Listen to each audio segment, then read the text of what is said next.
Vous regardez Al24 News, bonsoir à tous, à la une de l'actualité de ce dimanche 5 décembre 2021. Reçu en audience par le président Tebboune, le président palestinien Mahmoud Abbas est arrivé aujourd'hui à Alger. Les deux parties aborderont les préparatifs du prochain sommet de la Ligue arabe qui aura pour ordre du jour central la cause palestinienne.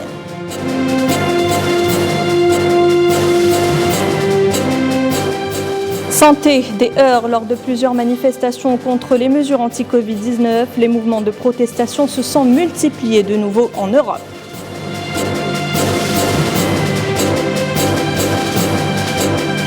La France œuvre-t-elle vraiment pour un rapprochement entre le Liban et l'Arabie Saoudite? Au terme d'une tournée express dans le Golfe, Emmanuel Macron et le prince héritier d'Arabie Saoudite Mohammed Ben Salman ont appelé le Premier ministre du Liban.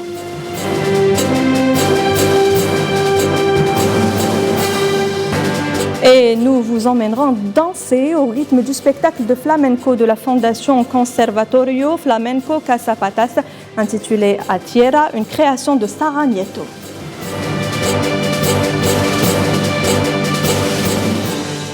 C'est l'événement du jour à Alger. Le président palestinien Mahmoud Abbas est arrivé à Alger en milieu d'après-midi.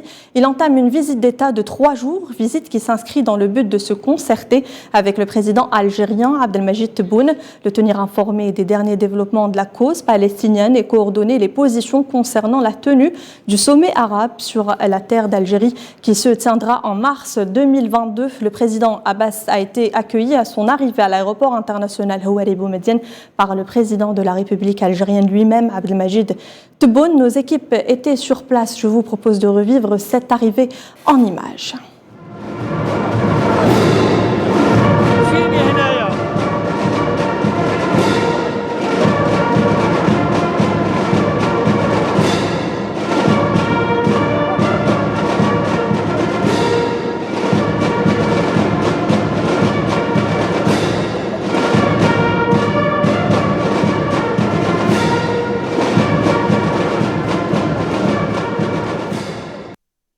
Et cette visite est attendue par l'ensemble des Palestiniens, en particulier la diaspora installée à Alger.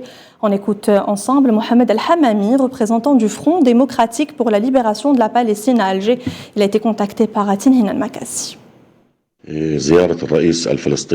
La visite du président Mahmoud Abbas coïncide avec une période particulièrement difficile pour le peuple palestinien qui continue à subir l'exaction de l'entité sioniste.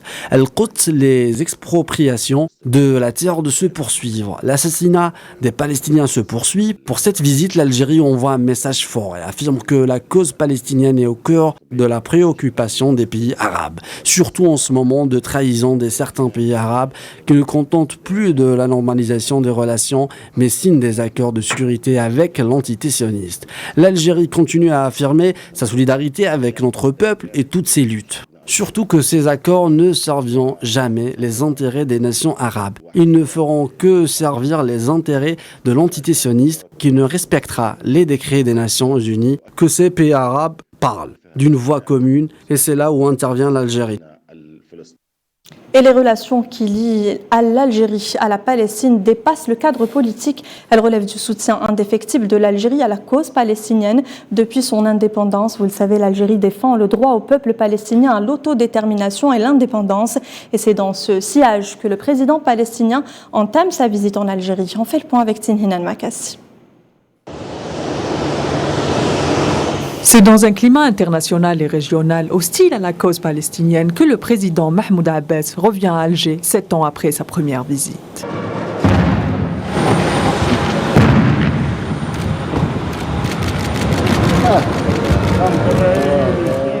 Elle sera l'occasion pour les deux présidents algériens et palestiniens de discuter des moyens de mobiliser davantage le soutien des pays arabes et de la communauté internationale pour la consécration des droits du peuple palestinien. Je pense que la visite du président palestinien peut être interprétée sur 2 volets, dans un contexte général et particulier. Elle intervient quelques mois du sommet des pays arabes qui se déroulera à Alger. Je pense que lors de cette rencontre, il va y avoir la signature d'un important accord lors de la rencontre en mars prochain des pays arabes.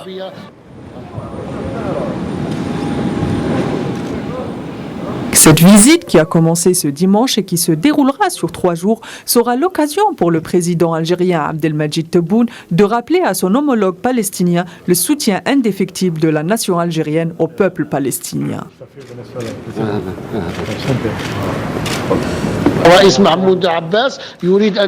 Il sera également question pour le président palestinien Mahmoud Abbas d'envoyer un message fort au Makhzen marocain qui a normalisé ses relations avec l'entité sioniste. Par cette visite, il affirme la relation d'amitié qui lie l'Algérie à la Palestine. Ça sera également l'occasion pour la diplomatie algérienne de rappeler sa constante et son respect du droit international. À quelques mois du sommet des pays arabes qui se tiendra à Alger en mars prochain, Alger use de toutes ses influences pour mettre un frein aux avancées de l'entité sioniste dans les pays arabes. L'actualité à l'étranger au Mali, nous en parlions hier, l'attaque barbare et meurtrière d'un bus entre Songo et Bandiara au centre du pays qui a causé la mort de 31 personnes ce dimanche. Eh bien, le président de la transition malienne, Assimi Goïta, a décrété 3 jours de deuil en hommage aux victimes de l'attaque terroriste perpétrée par un groupe armé non identifié dans la matinée du vendredi. Et puis en Tunisie, l'Union générale tunisienne du travail, l'UGTT, réclame une feuille de route et un dialogue national pour sortir de l'état d'exception décrété au mois de juillet dernier, et ce lors d'un rassemblement commémoratif de plus de 6000 militants dans la capitale tunisienne. Les détails avec Amin Touta. Un dialogue national et un plan de route pour sortir de l'état d'exception. C'est ce que réclame l'UJTT au président Kais Saïed. Lors d'un rassemblement commémoratif à Tunis, le secrétaire général de l'Union, Nourdine Taboubi, a souligné le besoin d'avoir une clarté dans le programme, avec un dialogue englobant la centrale syndicale et les organisations nationales, ainsi que la société civile. Taboubi est revenu sur la nécessité d'éviter toute manœuvre individualiste pour la construction et d'apprendre des erreurs du passé, en faisant allusion à l'époque Ben Ali renversée en 2011. L'appel de l'UJTT survient dans un contexte politique particulier que connaît la Tunisie depuis le 25 juillet passé, lorsque le président Kais Saïed a gelé le Parlement, qui, pour rappel, était sous majorité de Nahda, et la décision de mettre fin aux fonctions du Premier ministre. Les réformes de Kais Saïed se sont renforcées 2 mois après, avec des prérogatives ouvrant le droit de légiférer par décret. Dans cette conjoncture, le principal syndicat du pays, considéré comme force ouvrière et politique, aspire à une feuille de route qui aura pour objectif la sortie d'état d'exception. En Gambie, le sortant Adama Barrow arrivait largement en tête de la présidentielle après publication de résultats partiels provenant de la grande majorité des circonscriptions au lendemain d'un vote crucial pour une jeune démocratie. Adama Barrow devançait clairement son principal concurrent Ousseynou Darboe dans la quasi-totalité des quelques 40 circonscriptions sur 53 dont la commission électorale avait communiqué les résultats en milieu de journée. Ces résultats, je vous le rappelle, portent sur plus de la moitié des électeurs inscrits avant l'élection qui a eu lieu samedi, l'élection qui se joue sur un seul tour. L'offensive des Tigréens en Éthiopie semble marquer le pas après plusieurs semaines de pression des forces armées. Les rebelles du Tigré perdent du terrain. Ahmed Abiy, plus que jamais décidé à mettre un terme à ce conflit alors que 5 millions de personnes sont au bord de la famine. Mohamed Amin Aberkan. C'est un énième rebondissement dans le bras de fer qui oppose l'armée éthiopienne aux rebelles du Tigré. C'est un rebondissement de plus dans une guerre qui, depuis octobre 2020, n'en est pas avare.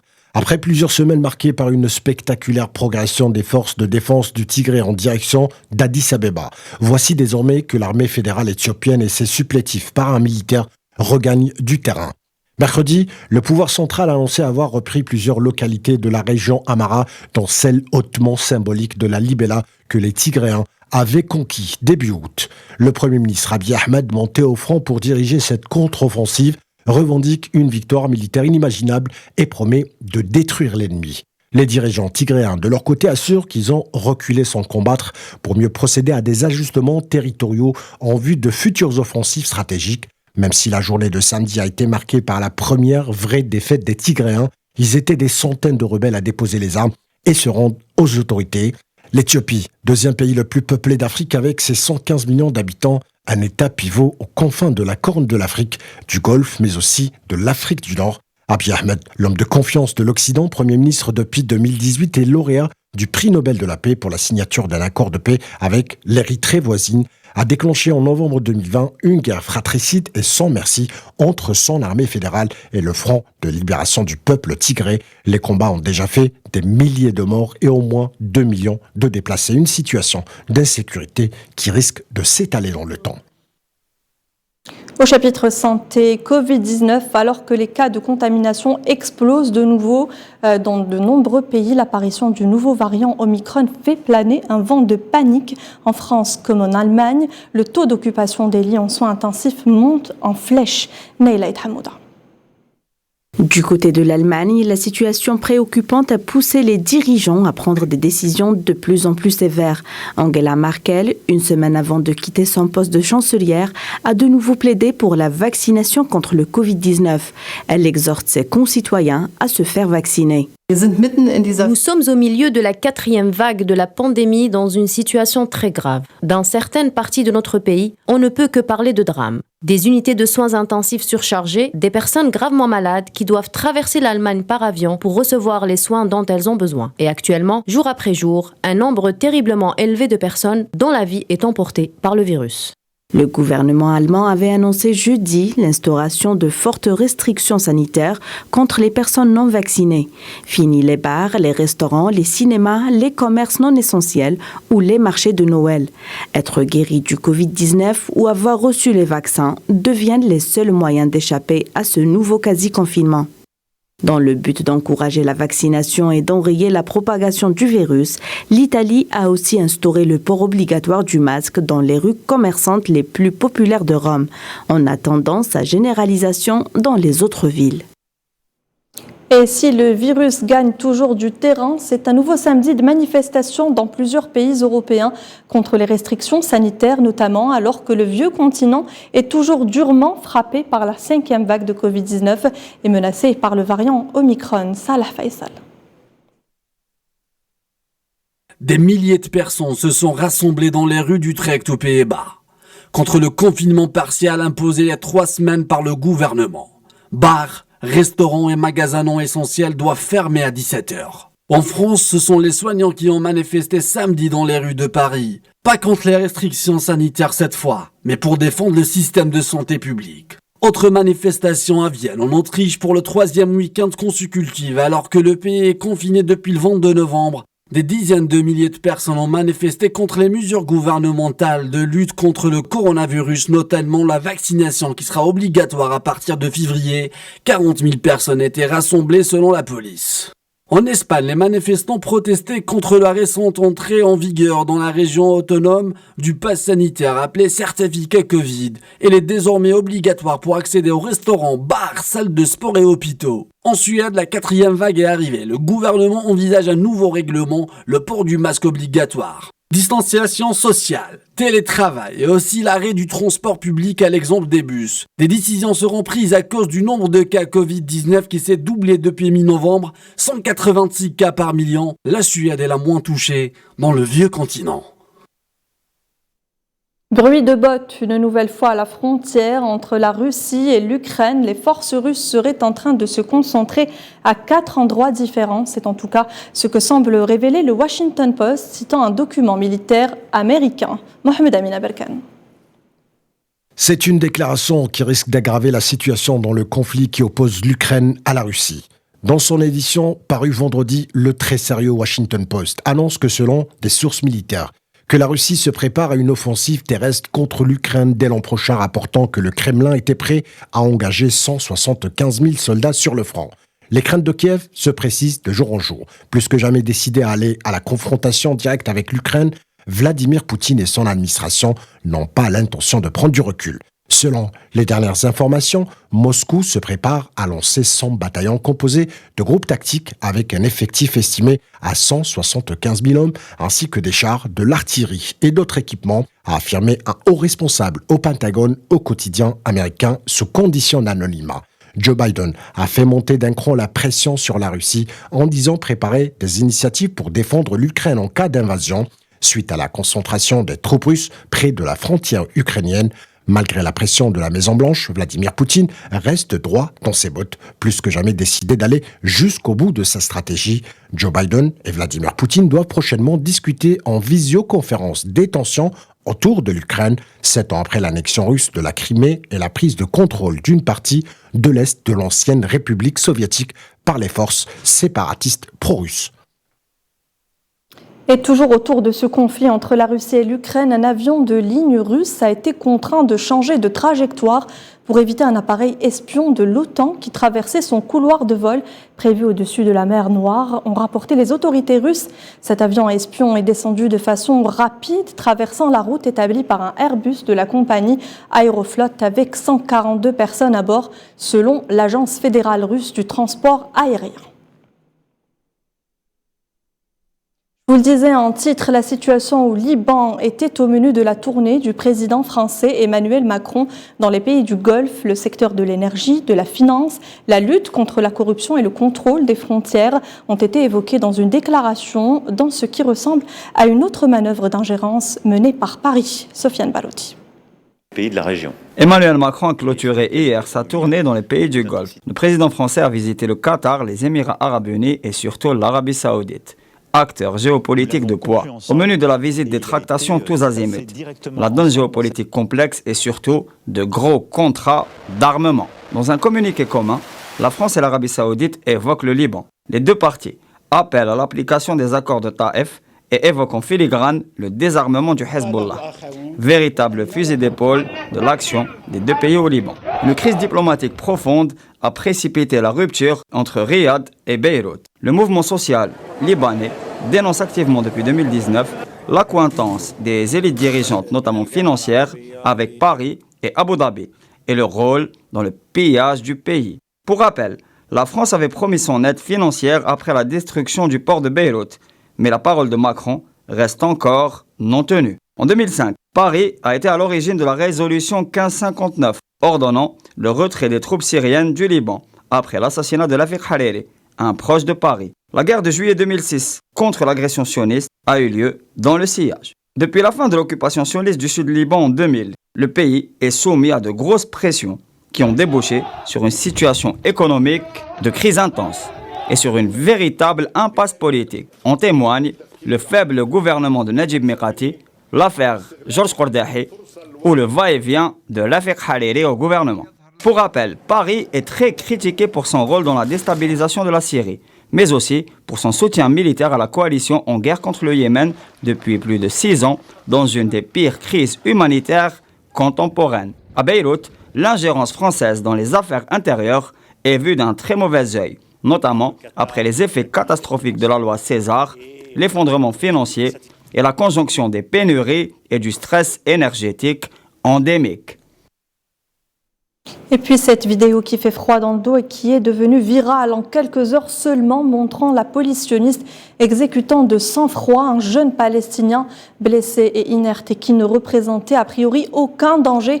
Une vidéo diffusée par les médias sionistes en affirmant que le jeune Palestinien avait mené une attaque à l'arme blanche dans le quartier Bab el-Amoud. Le porte-parole du Hamas dans la ville d'Al-Quds occupée, Mohamed Hamadeh, a considéré l'exécution du jeune homme comme une preuve de la brutalité de l'occupation sioniste.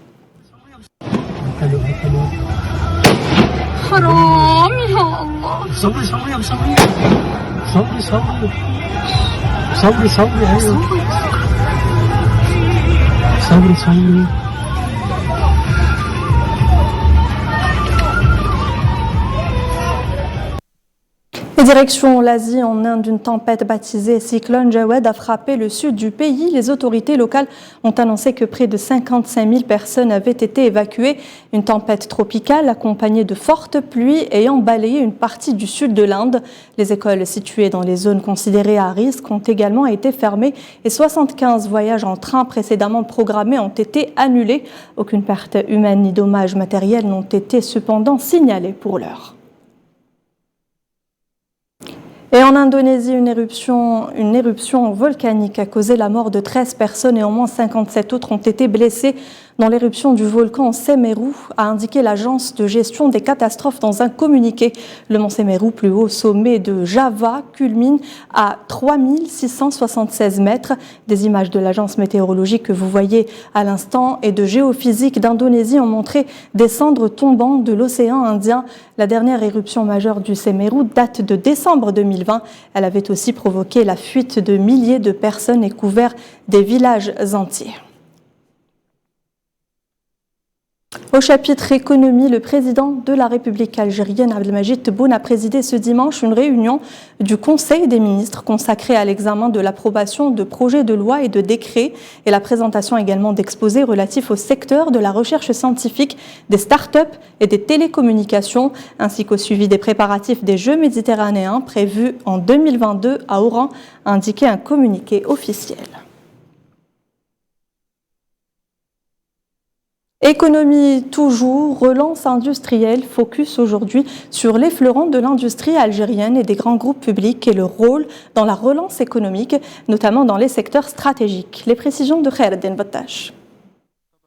Les grands groupes publics distingués à la Conférence nationale de la relance industrielle. Des fleurons de l'industrie nationale à l'image de Sonatrach et de Saïdal ont désormais une lourde responsabilité à assumer. Porter à bout de bras l'économie algérienne dans les secteurs stratégiques, avant passage de témoins aux PME. Toutes les compagnies pétrolières et gazières sont en train de se transformer en société, dans entreprises d'énergie. Sonatrach, elle travaille dans ce sens-là, mais on doit s'assurer que la transition totale vers les énergies nouvelles et renouvelables, c'est pas pour demain. On continue de travailler pour l'exploitation des hydrocarbures. Nous avons beaucoup de ressources à exploiter pour répondre aux besoins du marché national et aux besoins à l'exportation. Mais en parallèle, on travaille pour le développement des énergies nouvelles et renouvelables. Défricher le terrain à la pénétration des produits algériens sur les marchés étrangers afin de saisir toutes les opportunités et mettre l'Algérie dans les meilleures dispositions vis-à-vis de ses partenaires. Nous sommes déjà en discussion avec pas mal de partenaires et je ne vous cache pas que dans ce mois, Inch'Allah, avant la fin de décembre, on va signer un grand contrat avec un partenaire européen très important qui est un partenaire historique pour Sonatrach et pour l'Algérie. Nous avons des projets d'exploration et de production en Libye, donc on doit revenir pour reprendre nos activités. Et deuxièmement, on travaille avec nos partenaires libyens premièrement, nous avons pas mal de filiales de services dans la construction, dans la production, dans la maintenance. Donc on essaye de ramener avec nous et d'accompagner nos filiales en Libye pour rendre service à ce pays-là. La croissance du secteur industriel doit impérativement passer par le renforcement et la valorisation du produit local. Le secteur pharmaceutique est au front. Il ne suffit pas juste d'avoir une image, il suffit aussi d'avoir une gamme importante qui va participer dans la réduction de la facture d'importation. Et c'est pour cette raison que nous nous sommes engagés dans notre nouveau plan stratégique d'aller vraiment faire des axes où nous n'étions pas présents. Le premier axe étant et qui est aussi un défi, c'était la fabrication du vaccin que nous avons pu réaliser en très peu de temps. La conférence nationale sur la relance industrielle se poursuit aujourd'hui avec 4 ateliers thématiques pour sortir avec une feuille de route. Et justement, en parlant de la conférence nationale de la relance industrielle, on s'intéresse aux objectifs dynamiser tous les secteurs économiques. Les autorités algériennes ambitionnent à établir une vision stratégique du secteur industriel et à mobiliser tous les opérateurs économiques afin de permettre à l'économie algérienne d'atteindre son rythme de croisière. Mohamed Wali Ben Chaban. Puisque l'année 2022 est une année économique, un grand défi à relever attend les opérateurs de tous les secteurs, sachant que l'Algérie doit rapidement compter sur d'autres ressources que les hydrocarbures afin de tirer l'économie nationale vers le haut. La relance et la réanimation effective de l'économie touchent tous les secteurs. Même les secteurs agricoles, du tourisme sont concernés. Celui de l'industrie est en premier lieu, car il s'agit de la colonne vertébrale de l'économie nationale, comme l'a affirmé le président de la République. On souhaite que le taux du PIB soit plus élevé qu'il est aujourd'hui, à hauteur de 5,6%. On ambitionne de relever ce taux à 10, voire même à 15%. Tout est possible, puisqu'il y a une forte volonté pour le faire.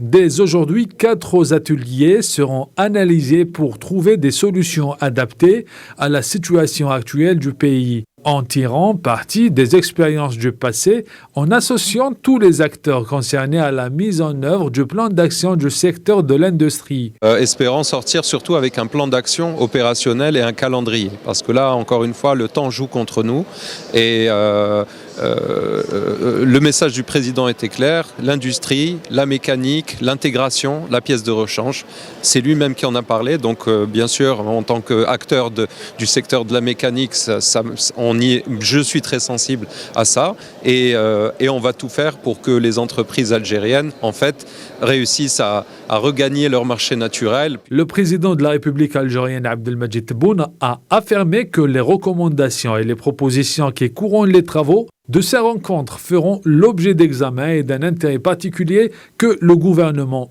œuvrera à réaliser. Sport, football, le Qatar affronte l'Irak, Oman sera face au Bahreïn et enfin dans le groupe B, la Tunisie n'aura d'autre choix que de s'imposer face aux Émirats Arabes Unis si elle veut arracher une place pour le prochain tour. La Syrie, en cas de victoire face à la Mauritanie, créera la surprise en se qualifiant au quart de finale. Et au programme de la dernière journée de la phase de groupe pour la sélection algérienne, elle aura lieu mardi. Un match très intéressant qui l'opposera à l'Égypte. Objectif, terminer leader du groupe D. Match entre éliminés, celui qui opposera le Liban au Soudan dans le groupe C. Le Maroc, déjà qualifié, sera opposé à l'Arabie Saoudite, la Jordanie et la Palestine en clôture de la 3e journée du groupe C. Et toujours en sport, le Nigeria a des préférences et des problèmes à régler avant les matchs barrages qualificatifs à la Coupe du Monde Qatar 2022. On écoute ensemble à ce propos le journaliste nigérien Georges Essienne, contacté par Faisal Salah. Pour Nigeria,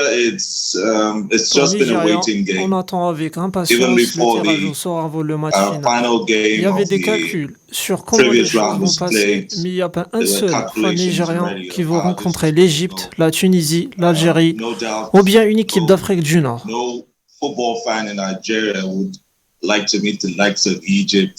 Tunisia, and the North African sides who have a knack for always having places in the World Cup. Qu'ils ont l'habitude de jouer au mondial. En fait, ce qui nous dérange le plus, à part le classement ou bien avec qui nous allons jouer, what the team is going to look like in the next month or so.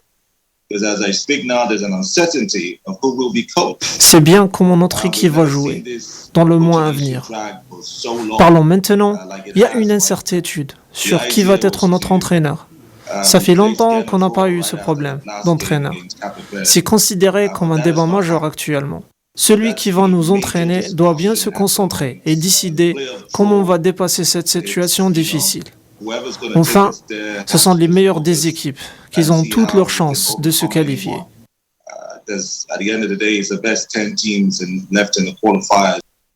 Et en Formule 1, c'est l'avant-dernière grande course du championnat du monde à Jeddah en direct. Et c'est pour l'heure Max Verstappen qui est en première position, le pilote de Red Bull. Et pour le moment, le duel se poursuit. Drapeau rouge, la course est à l'arrêt pour le moment, comme vous pouvez le voir.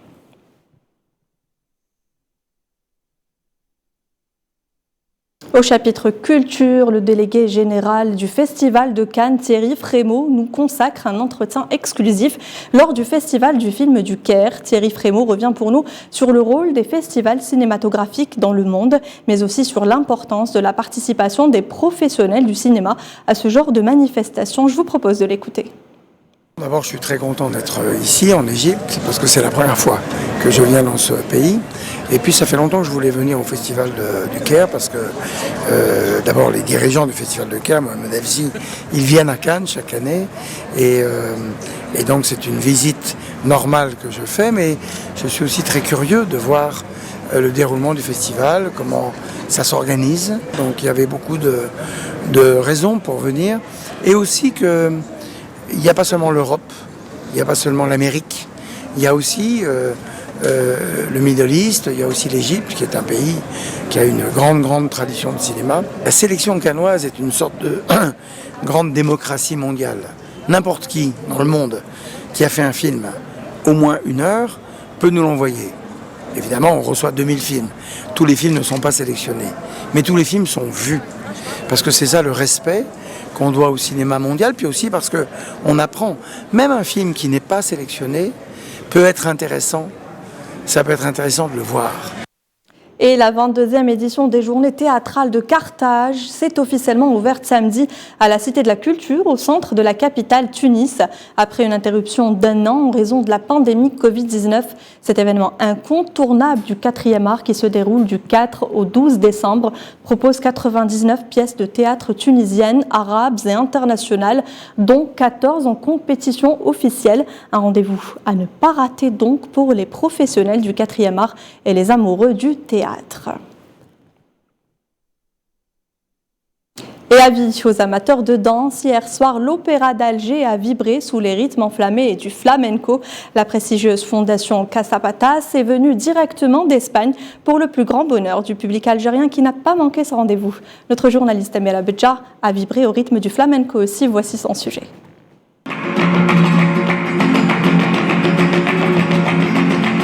C'est avec les pas flamenco que la danseuse Sara Nieto et Norberto Chamisa que les spectateurs ont été rythmés. Accompagnés par leurs musiciens, l'ambiance de l'opéra d'Alger était aux couleurs de l'Andalousie. L'ambassadeur de l'Espagne en Algérie, présent dans la salle, nous partage sa joie. Nous avons assisté à cet spectacle de flamenco que j'ai trouvé très beau et très émouvant. On ne connaît pas très bien l'origine du flamenco, mais je crois que pour tout le monde qui entend un peu de flamenco, peut voir très rapidement qu'il y a des similitudes extrêmement importantes avec la musique algérienne. L'ambassade de l'Espagne en Algérie et l'Institut Cervantes d'Alger ont présenté ce formidable spectacle en collaboration avec le ministère de la Culture et des Arts, qui est représenté par l'Opéra d'Alger. La directrice de l'établissement nous parle de cette manifestation. On a eu la chance donc d'avoir un groupe de flamenco de très bon niveau. Donc on a savouré ce spectacle avec beaucoup de bonheur et de plaisir, que ce soit moi ou le public. Donc tout le monde repart très heureux en demandant que l'on réitère donc ce genre de spectacle. Le flamenco, une expression artistique populaire, véhicule des valeurs ancestrales. Le guitariste José Hernandez et la danseuse de flamenco Sara Nieto nous parlent de la richesse du flamenco et de leur spectacle. Le flamenco est un mix de différentes cultures, comme la culture arabe, nord-africaine et des influences venues de l'Inde aussi. Le flamenco est vraiment fort. Le spectacle s'intitule A Tierra, qui signifie les choses qui viennent de la terre ou par la terre, car cette terre symbolise la force et le pouvoir. Le public algérien était réceptif et généreux avec moi. Ici en Algérie, je me sens vraiment chez moi. Le spectacle A Tierra continuera sa tournée en Algérie. Ils seront à Oran aujourd'hui et passeront par Constantine le 6 de ce mois et finiront par la ville de Annaba le mardi 7 décembre. À bon entendeur, les amateurs du flamenco sont conviés au spectacle.